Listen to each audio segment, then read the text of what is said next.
Welcome to the AWS with NeuralSeek Learning Lab, hosted by the team at Cerebral Blue.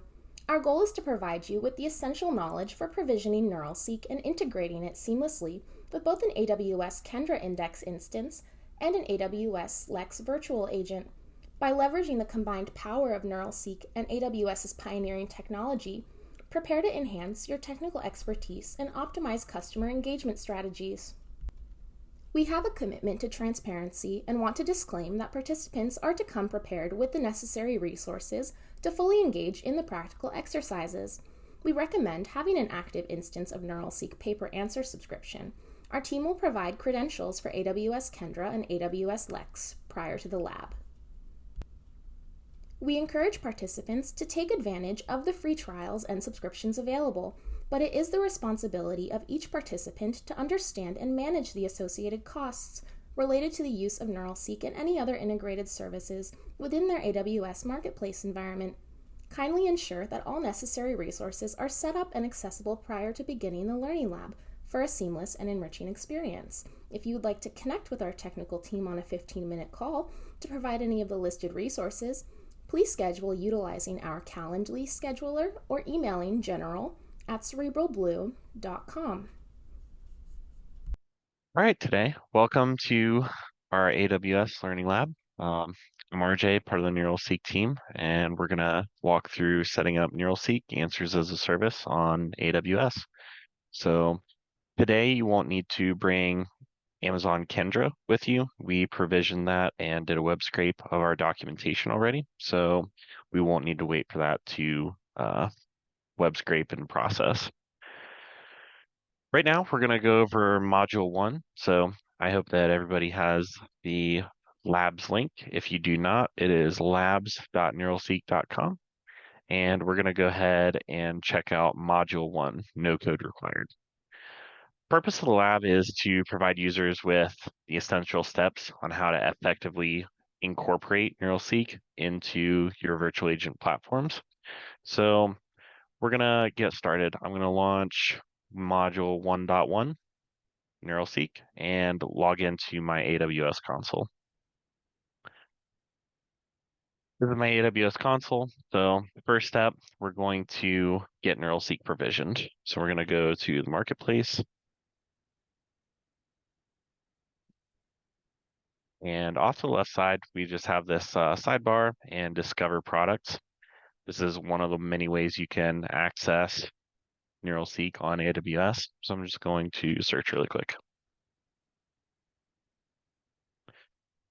If you came prepared with Amazon Bedrock key and you know what you're doing with large language models, you can actually set up the bring your own large language model plan. But to follow the steps with us on the lab, we're going to go ahead and just provision the regular NeuralSeek instance.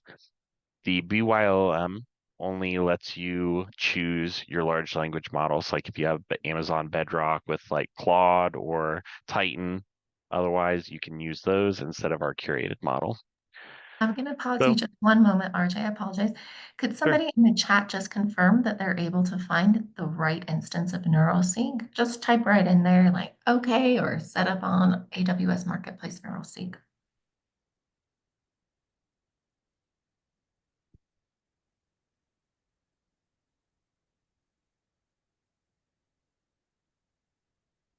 I remember correctly, last time I think chat didn't work for people, but I could be wrong. I had the option this time.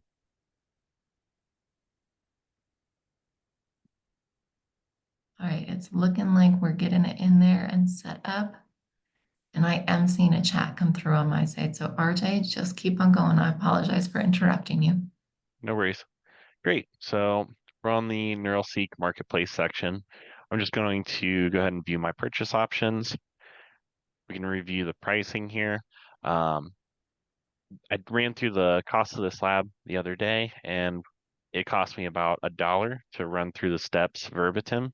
It might cost you a couple dollars if you continue to ask questions. So I'm just going to go ahead and subscribe here. Give it a moment to process. You'll see a green banner come up at the top to set up our account. So we'll go ahead and click that, set up our account.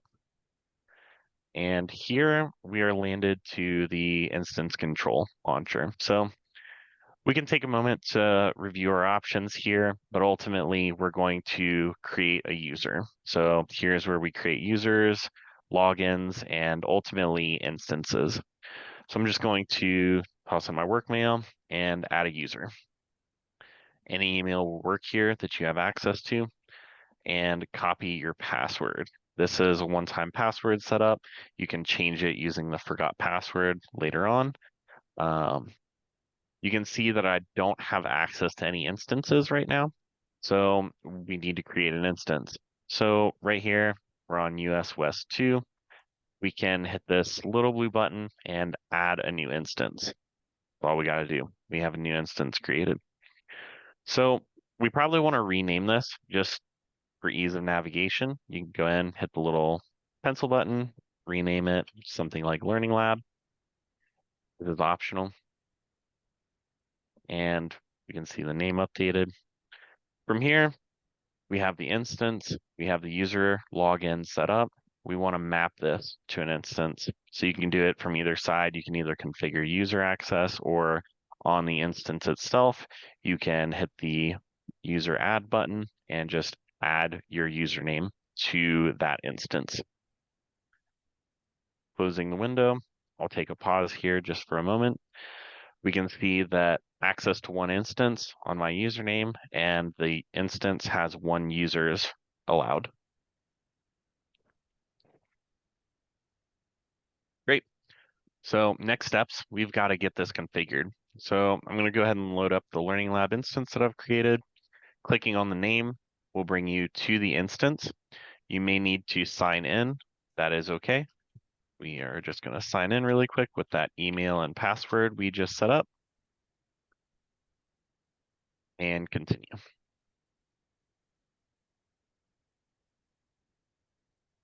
At this point, we are now inside of a NeuralSeek instance. This is where we start configuring and working with NeuralSeek, configuring knowledge bases, large language models. I see there is one question in the chat for the BYOLM option. Is there guidance on how to integrate that with NeuralSeek? So looking at the lab contents, I'm just going to take a step back for a second. You can see that we have step 1.1 launch NeuralSeek. We've just completed that, made it all the way to the bottom. We've launched our instance. So if you select the bring your own large language model instance, we have an additional step for you. So in 1.2, we walk through the home page. There is an additional information LLM step that will walk you through the missing large language model step. Ultimately, you just need an API key to the large language model service of your choice. If that's Bedrock and AWS Claude, for example, you'll set up the configuration options. You'll select the large language model, the platform, and add the access keys along with the region. Some good question. Let me get my window moved back over.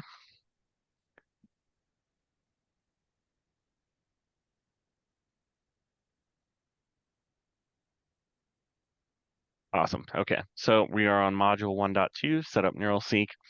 So to get through these steps, we want to set a company name. So the knowledge base that we're going to connect to is set up on NeuralSeek documentation. The company name is important because we use this to focus user questions like, what do you do? In this case, it would be, what do NeuralSeek do? Formatted a little bit poorly for the sake of conversation, but that's ultimately the kind of query that runs down to the knowledge base. So if you have a company like Bob's Burgers and it says that in your documentation, you want to use that company name that the documentation refers to for best results. Next, we'll check the input language. We're going to go with English, and we'll use the internal use case for the lab because we don't really need all those guardrails for testing purposes. And go ahead and continue. Here on the data step, knowledge base, we'll want to grab the drop-down box and select Kendra. select the English language, and at this step, I believe you should have the connection parameters already set, already sent to your email. If not, I'm going to briefly show those here and send them in the QA chat. I will say that we'll hit the test button before we continue, and that won't always work the very first time. So just ignore that, hit test again, and you should be all good to go with a green check mark. Again, I'm just going to pause here for just a moment, make sure everybody has time to get connected. At this point, I believe the next step would be large language model if you chose that plan. If you did not and you're following along with us, then our next step will be organize. We do not have a large language model set up for the purpose of the lab, so that is more for self-paced participants. Awesome, so we're gonna continue on to organize. We're not gonna do a lot here, but I'll still explain what this tab is for. Ultimately, you can do automatic intent categorization. So, let's say we have a tool company and you want to have a category of like power tools and hand tools. You can like natural language describe these categories, and we'll work to automatically categorize the user questions into those categories. So like in, NeuralSeek, Explore could be a category, anything to do with our Explore tab or our Analytics tab. How do I view intents and categories? We can describe that in natural language. Some other settings to review here is your virtual agent platform. So we're going to select AWS Lex v2, and we're not going to enable links into returned responses, and continue with next. This is some tuning about the data. So we're going to select the larger input block. The important phrases are surrounded by many lines of text that explain them. Depending on the data in your documentation source, you may end up with like frequently asked questions documents that have more focused data where there's like a question and an answer, or you may have longer like terms and condition documents where there's more information or there's multiple steps where you'd like to see all of that text get sent to the large language model. We want to give lots of information to the LLM and give it leeway to decide the answer. We can also limit how many documents get sent to the large language model. In the lab, we're going to pick the top option. And then finally, we're going to pick all of the documents are current and relevant. The other option depends again on the data source, but this is more useful for like blog post style data where there's posts that mention dates and you want to deprioritize old documentation and prefer up-to-date current documents for answer generation. We'll go ahead and continue. At this point, NeuralSeek is ready to seek. Some of the stuff that we can explore here, we're not going to get super into in the lab because these will take time to process, but I'll go ahead and run through these really quick. The auto-generate questions helps you quickly bootstrap your project. We can run the auto-generate questions and just take a look at the list of questions that get generated. This is, an initial list from a query of the knowledge base to say, what are some questions that a user might actually ask from our knowledge base just to get bootstrapped, get started. We don't want to submit right now because that takes some time and it'll hang up our instance. You can also manually input a list of questions in the same respect or upload test questions, and you can download a template and upload a list of questions and answers. It's very useful for regression testing. Great. So now we have NeuralSeek is ready to answer. We've connected to the knowledge base. We have enabled search. At this point, we want to take a look at the virtual agent and getting connected to our AWS Lex instance. At this point, I'm going to jump back over to our AWS Marketplace and move on to 1.3. go to the Integrate tab in NeuralSeek. We want to select Lex v2 Lambda, right? We need to get this function over to AWS so that we can enable fallback search. I'm going to download the Lambda archive and keep this page open for some more connection details later on. You see I grabbed that zip file. Excuse me. Now we're going to go back to AWS Marketplace and go to Lambda to start this function.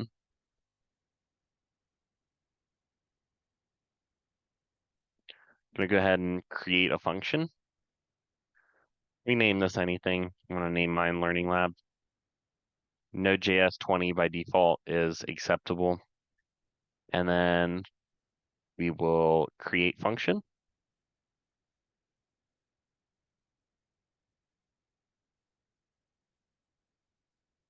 This will take some time.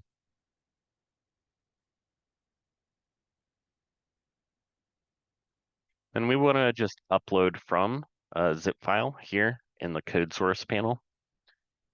And we'll select that zip file that we just downloaded just a little bit ago from NeuralSeek. Again, this will take just a second. Now, I kept that window open in NeuralSeek so that we would have those connection parameters. Now that we have our template for the Lambda function fallback, we need a NeuralSeek URL and API key. On this integrate Lex v2 Lambda page, we will see that there is an API key and instance URL ready to copy. So I'm just going to grab those, paste them into the correct parameters.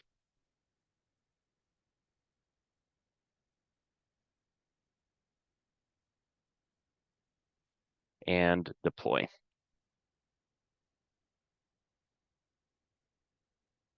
Successfully updated function learning lab. Great. So one last thing before we get out of here, we're going to head over to the configuration tab. And we have a very, by default, there's a very small timeout. So we want to edit this timeout to be a minute long. And then we'll go ahead and save. Perfect. So we've now set up the Lambda function for fallback search. Now we can move on to creating a Lex bot.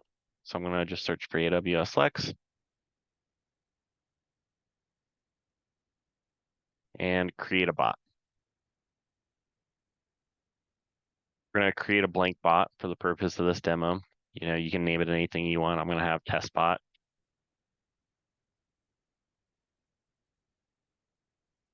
We want to create a role with basic Lex permissions. We'll hit no in the Children's Online Privacy Act. And the session timeout is fine. We're just going to hit next.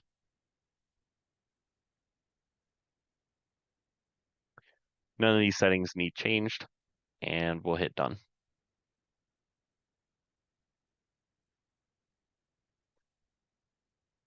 So when I was running through the lab previously, this one was a big gotcha for me. So we need to, after we've made this bot, we have this new intent.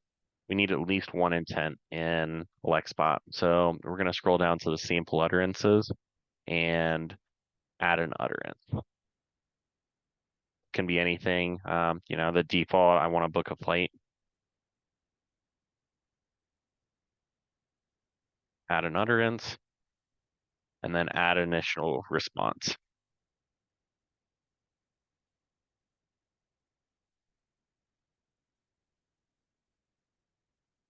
We should be able to save this intent. Great. From here, we want to select a language. We want to go back to the intents list. Under deployment aliases, we want to grab this testbot alias. And on the languages section, we want to click on English and enable the Lambda function. So we're going to grab the source as Learning Lab, latest, and save. Now we need to go right back to the intents page And now this is where we actually hook up Lex to the fallback intent and fallback search. So we're going to click on the fallback intent. Under fulfillment, we're going to expand it and hit the advanced options. We want to use the Lambda function for fulfillment here. Update options, save intent. Here, finally, we can build this Lex bot.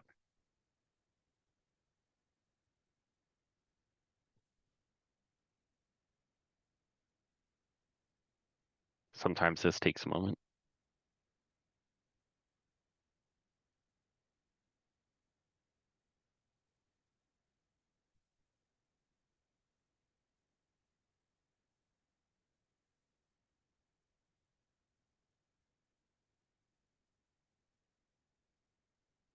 Great. We now have the successfully built bot. And from here, we can go ahead and test. Ask anything that you would expect to be in your connected knowledge base. So NeuralSeek documentation. What is NeuralSeek? This triggers the Lambda function, which reaches out to the NeuralSeek API and does the fallback search.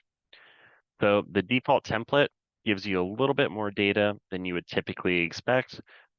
We offer a nice template to get started, but you can see that fallback answer generation is functional. And you can kind of see some of the parameters that come back that you're able to use in the Lambda function for further customization and development. So now we are finished with Module 1. NeuralSeek is set up. We've covered the additional task Q&A right at the end of our home screen journey. So at this stage, we have NeuralSeek set up. It is connected to our source documentation knowledge base of Kendra, and it is connected to our virtual agent platform, AWS Lex. We'll take a pause here just to make sure everybody's caught up, give everybody a chance to play with the answer generation. If you'd like to ask a couple more questions, how do you use NeuralSeek Explorer, or what is NeuralSeek Seek, or anything of your choosing.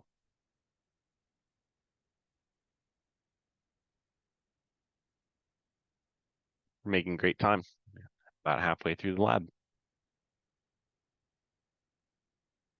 Next up, we're going to take a look at Module 2, Gale.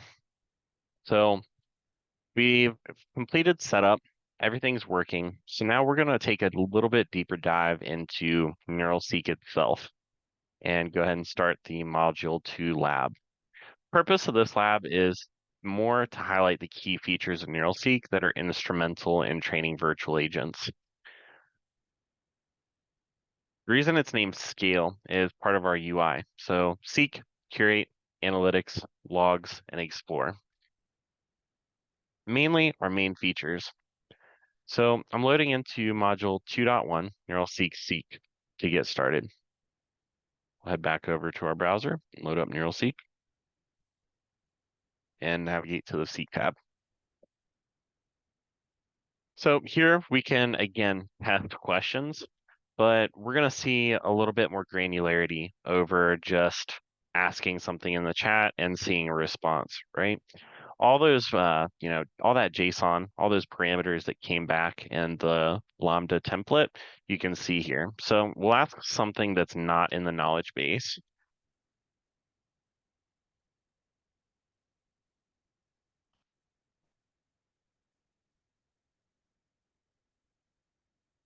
So we can tell, a 0% semantic match. There is no data in the knowledge base about pi, right? We can see that there's a little bit of knowledge base coverage, probably because we have some like PII detection and just, Kendra's recognizing that we have some of the letters in there, but ultimately the language model knows that we don't have an answer for this, and there's no source documentation matches that answer our question. So the semantic match is really how well did we answer the question? Did we answer it, and does it match the documentation? As far as our documentation is concerned, we don't know anything about the formula for pi. So this is a hallucination, effectively.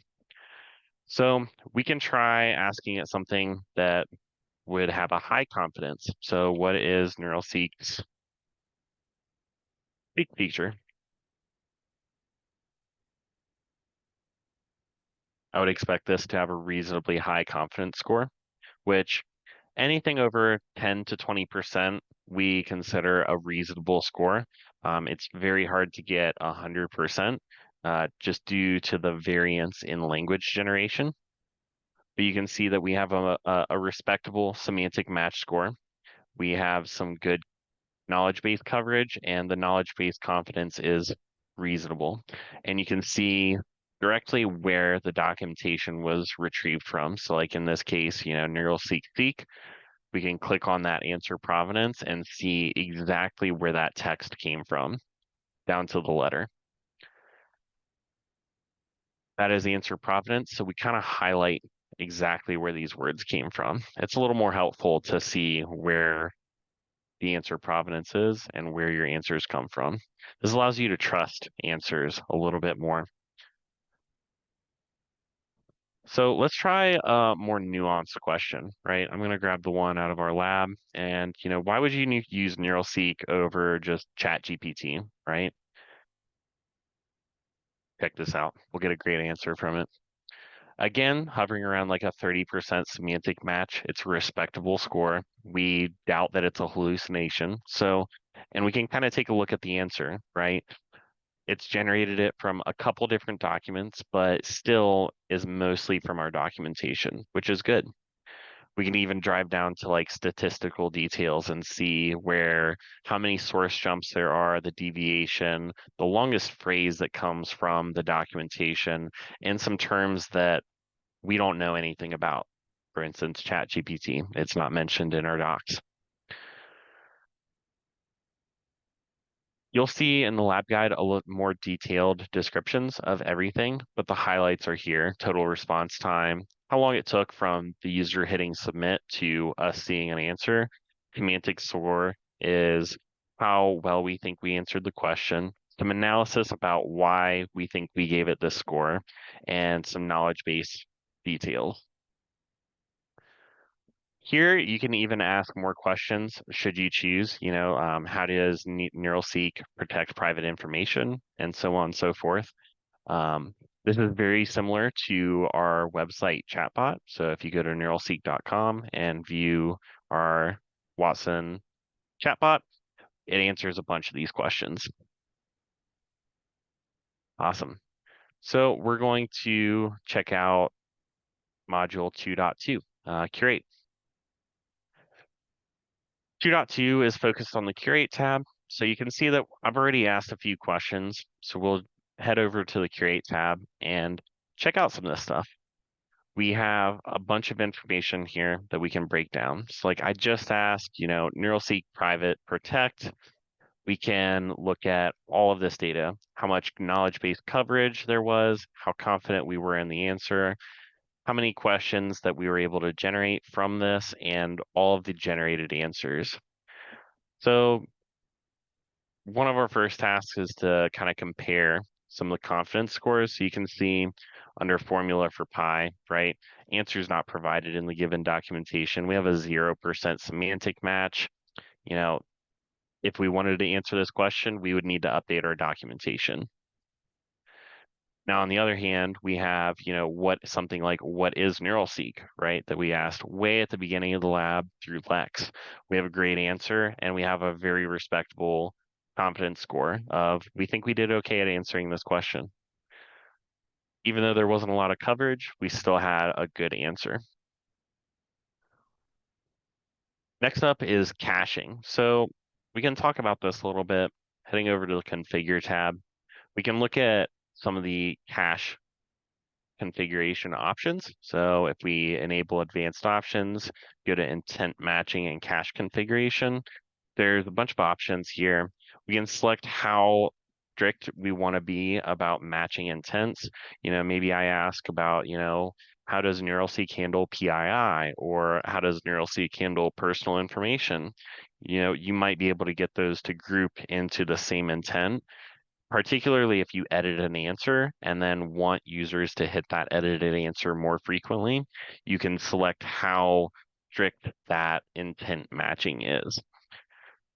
We can also review edited answer caches. So if we set this to 1 and ask a question that we've edited, it will only ever give you that one edited answer. With the normal answer cache, we default to 5, but we can set this to 1 optionally, depending on your use case. Typically, in a virtual agent scenario, if I ask the same question 3 times in a row, as a human, I wouldn't want to answer that question with the exact same phrasing. If I'm asking the same question again, maybe I didn't understand. Maybe I need that answer rephrased or said just a little bit differently. That's where the normal answer cache comes in. If we come in and ask the exact same question multiple times, we'll generate up to 5 variations of that answer and then stop generation so that when a user asks the same question, we get a little bit of variance in that.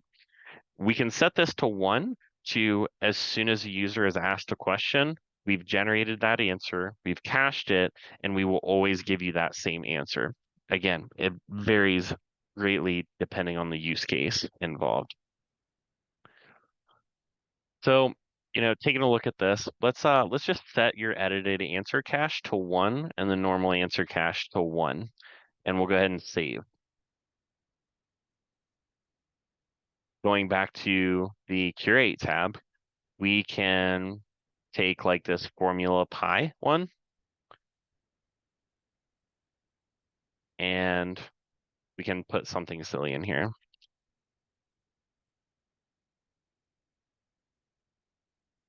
We'll say pi is 0.14 because I don't actually know the formula for that. And we'll save it. So you see we have an edited answer now. We've manually curated this answer, and this is what we would like to see. So we can go back to Seek and say, formula for pi. And you'll see a very quick reply, 100% semantic match. Remember I said it was hard to get it up to 100? This is an easy way to get it up to 100 because we've manually told NeuralSeek this is the correct answer for this question. And you can see that even though we have some documentation coming back, what it actually the answer comes from is the trained answer, back FAQ formula pi that I've manually curated. This also does a little bit of one-shot training. So when you edit answers, it helps future language generation give new generations similar to your edited answer. So if you have that edited answer cache up to 5 and you want language generation to continue, it'll help with that. Some other things that you can do from this tab is export, import. With the Home tab, we're not going to actually perform this action, but we reviewed the auto-generate questions. What happens is you can auto-generate those questions, and it'll run through each question individually as if you had asked it in the Seek tab. Then all of that data will be here in the Curate tab, and you can quickly bootstrap a virtual agent that doesn't need language generation off the rip by saying, this is a good answer, this is a good answer, I like these answers, and I want to export them to have a starting file for AWS Lex. I can then take that file into Lex and import it and immediately have these intents built out for me. Still allowing for fallback search, because if we don't match an intent, we hit the fallback intent in Lex, and then it hits language generation with NeuralSeek. This helps reduce the cost a little bit. We also offer round trip logging. So you're able to go into the Integrate tab and enable Lex v2 logs. Basically what this does is after you've exported an intent to AWS Lex, every time that intent is hit, it'll phone back home to NeuralSeek to check for outdated information. As soon as you export this into Lex, you've created a stagnant pool of data, of information, of answers.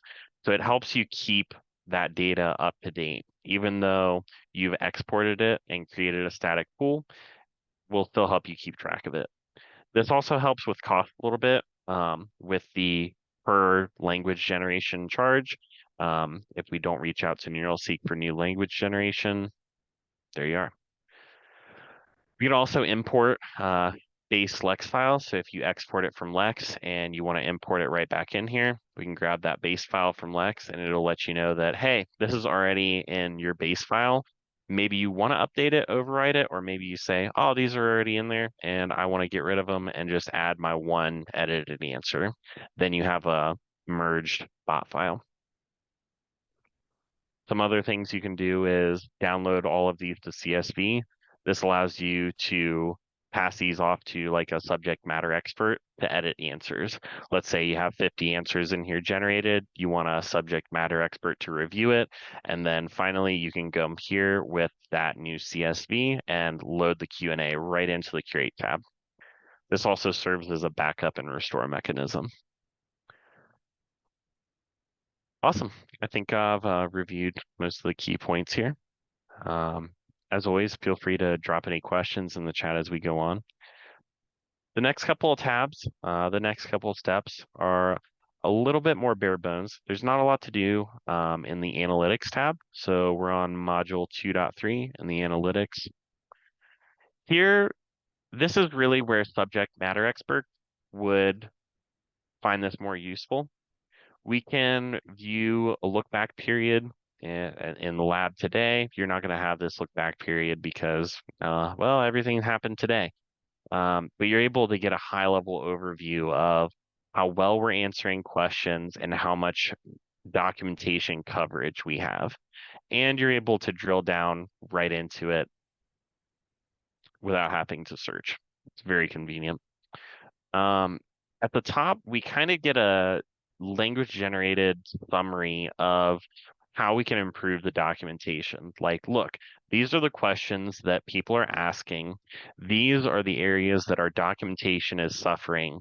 This is what we need to update to answer questions better. The look back period is helpful for looking back in a few days, a few months. That's not really relevant here. Next up is the logs tab, which again is a little scarce, but this is an overview of what's happening in your virtual agent. So every time there is language generation, we'll see a log here. One of the more advanced topics in regards to logs is the configure tab. There's a corporate logging. So if you enable corporate logging and give us an Elasticsearch endpoint, we will log everything, not just what you see in the logs tab, but we will log configuration, edits, curations, the whole 9 yards. So we'll see, things like date, session ID, and question answers. We can also, search for questions and answers. So like, I had a formula in there. We can do a search and quickly get an idea of how many people are asking about the formula for pi. Oh, wow, there's, 50 questions from just today, or there's none at all. So finally, we're going to wrap up with some real meat and potatoes of this lab. So the Explore tab. This is really a playground for generative AI. Have a lot we can talk about here. So for right now, I'm going to explore some of these example templates.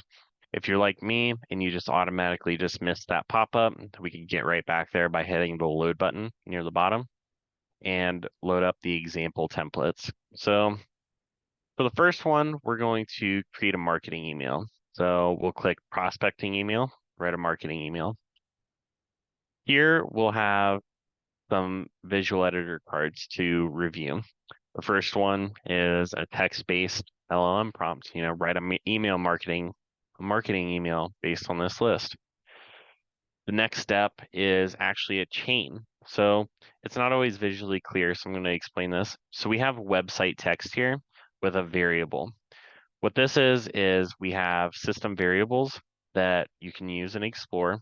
In this case, when we evaluate this, it'll ask us for a URL. You can optionally just paste the URL in here, but I'm going to show you both ways. Next step is once we've reached out to that website, crawled it, grabbed all the text off that single page, we're going to pipe that data directly into the summarize function. So we want to limit to about 1,500 characters. And then the output of this, we're going to pipe directly over to the large language model. And a separate prompt tells it to create a bulleted list of features based on this document. Finally, this will return the output of the send to LLM call here, and this chain disappears, and we see the output from the rightmost card of the chain. The next step is to send all previous content to the large language model, which basically means, in a roundabout way, this final call to the large language model, it sees, write a marketing email based on this list, a bulleted list, and it does its completion. So we'll go ahead and run this. It's going to ask us for a URL parameter.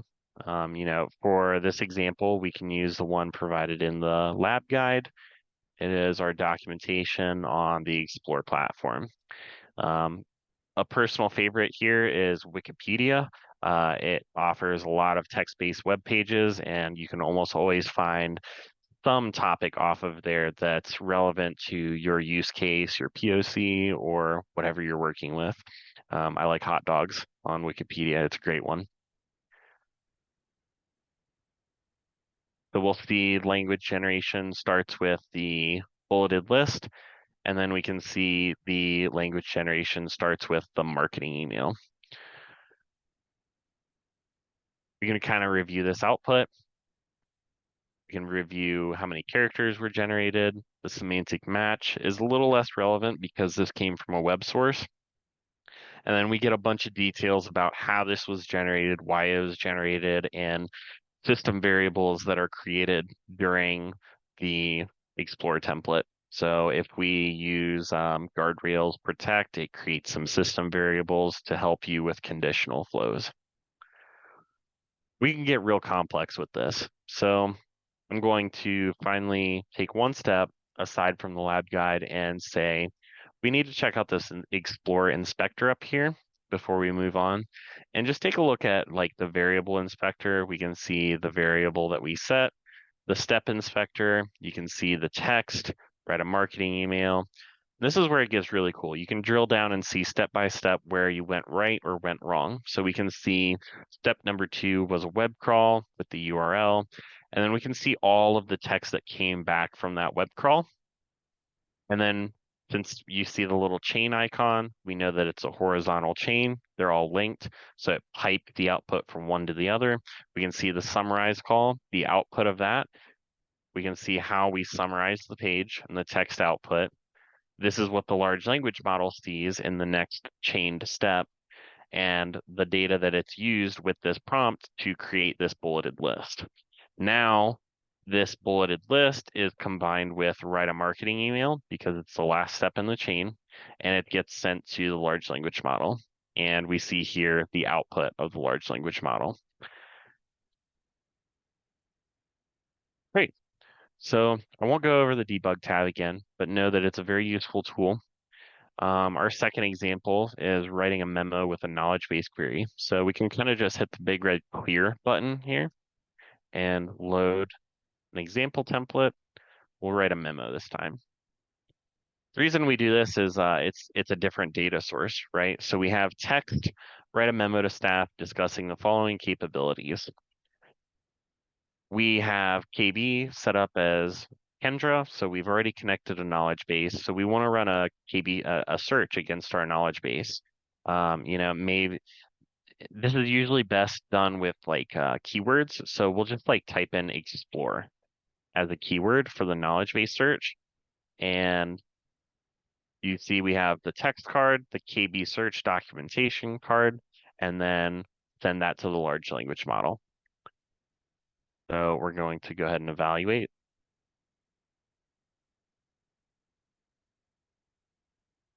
And review the output. So we have a nice little internal memo talking about Explore. This is effortless. We can tweak this as we see fit. We can chain LLM calls. So, maybe I love the output of this and um, it's too big or it's worded wrong or, I don't like the tone of voice. Maybe there's a million reasons why you might not like this, right? So our third example is chaining LLM calls. So this is a good example. Take a look at the Explorer Inspector really quick. So we have the text prompt and the documentation that comes back from Kendra that gets fed into the large language model, and then finally the output. So you can see how these start to get put together, textually speaking. Now we want to take the output of this LLM. We'll hit the Send to LLM card under Generate Data, and we'll drag it over to make sure that this gets chained. So we'll take the output of this call and send it into this call. And we'll add a prompt to the second call. Condense this memo to 2 paragraphs. Speak like a cowboy.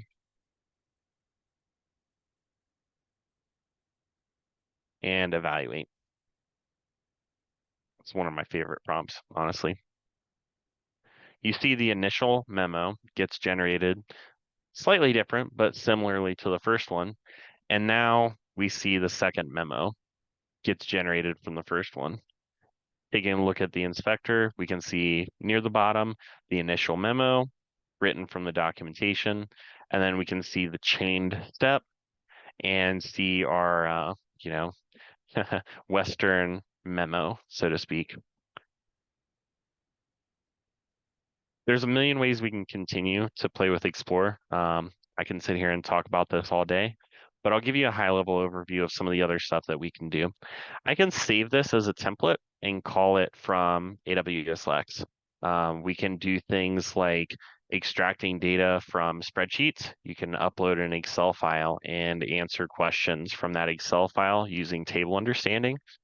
Some other things we can do, we can connect to databases, MySQL and the like, use table understanding and answer questions based on a database. Think, product data. Is this in stock? If it is in stock, how many items are there? We can do control flows. We can set variables. So I can set the output of our documentation search into a variable and use it later in the flow in a prompt. We can do conditional flows. So if variable is above or longer than 1, we do this. If not, otherwise, set JSON to variables. We can do some system variables, or we can do a bunch of stuff that NeuralSeek has already done, like removing PII, remove stop words, force text to numeric, regular expressions. We can also reach out to email providers and REST APIs. This last one is really, really big. I'm going to load one more example that is not in the lab guide just to show you this REST data parameter. So we'll load an example template, and we'll recommend close based on the weather. I did that really fast. Based on the weather forecast. So what this does is it uses the REST API connector to reach out to weather.gov and tell me what kind of clothes I should wear. So this doesn't really showcase it, but if you go to the Explorer Inspector, you can see the LLM call, generation, and the data from your REST API call. This allows you to connect to anything, any service online, whether we have a connector for it or not. You can see all the data that it gets returned and refer to all these variables in a future step. One last thing to highlight is the fact that we can do mathematical equations, which we all know large language models are not strong at. This is a super powerful tool. You can save templates, call templates recursively. Possibilities are endless. It's truly a large language model playground. I think that wraps up the module 2 of the Learning Lab. I would advise everybody reviews the finishing and closing the lab step. It walks you through ensuring you have deleted the instance of NeuralSeek and AWS Lex and the Lambda function. I'd like to open it up to questions for a few minutes, and if there are none, I'm going to just run through those finishing steps.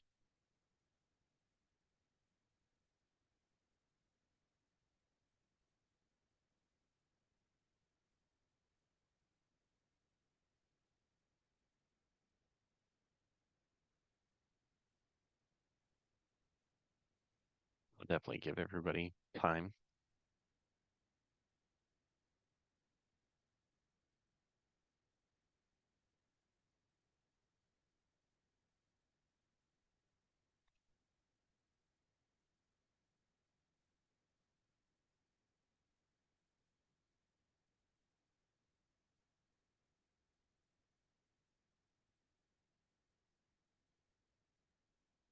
All right, well, with the last few minutes, I'm going to tear everything down and send everybody about their day. I personally don't want to get charged for all this, so I'm going to run through the finishing and closing steps. First, we're going to remove the NeuralSeek subscription for the AWS lab. So I'm going to head back over to the AWS console, go to the marketplace. I have this new card here, NeuralSeek by Cerebral Blue. Going to go ahead and manage and cancel subscription. We'll go ahead and confirm.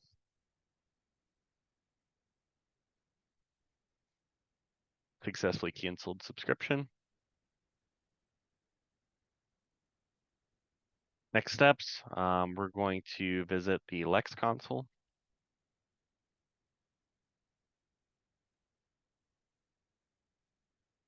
We've got the testbot lab. We'll hit the action dropdown and delete.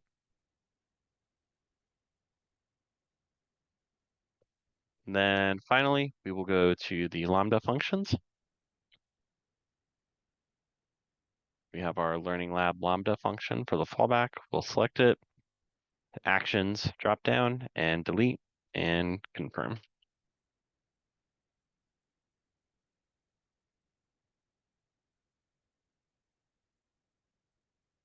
And that is all, folks.